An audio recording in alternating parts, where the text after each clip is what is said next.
বাংলাদেশ ও ইতালির মধ্যে বৈধ পথে জনশক্তি দিতে প্রথমবারের মতো সমঝোতা স্মারক স্বাক্ষরিত হয়েছে।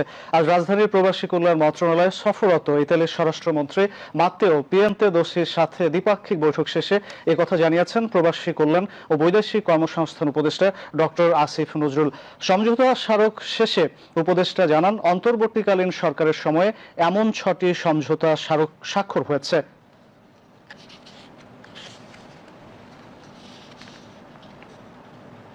এটা করার কারণে মূলত যে লাভটা হবে, এই যে অবৈধ পথে আমাদের অভিবাসীরা গিয়ে আপনার প্রাণনাশের ঝুঁকির মধ্যে পড়তো, সেখানে বৈধ পারিশ্রমিক পেত না, মাঝে মাঝে গ্রেফতার হতো, চলে আসতে হতো, এই সমস্ত যন্ত্রণা আশা করি অনেকাংশে উপশম হবে। আমাদের বৈধ যাওয়ার পথ খুলে গেলে আমি ওনাদেরকে বুঝিয়েছি যে আমাদের জন্য যত বেশি বৈধভাবে শ্রমিক নিবে তত অন্যভাবে যাওয়ার পথটা আগ্রহটা মানুষের কমে যাবে। তো আশা করি আমরা লিগ্যাল ওয়েতে মাইগ্রেশন অনেক বাড়াতে পারবো।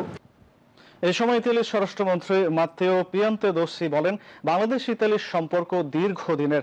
ইতালি সবসময় শ্রমিকদের বৈধ পথে আসার জন্য অনুপ্রাণিত করে। এ সময় প্রবাসী কল্যাণ উপদেষ্টা ইতালিতে যারা বাংলাদেশি ছাত্র আছেন তাদের ভিসা প্রক্রিয়া যেন আরো সহজ করা হয় সেজন্য দেশটির স্বরাষ্ট্রমন্ত্রীর প্রতি আহ্বান জানান।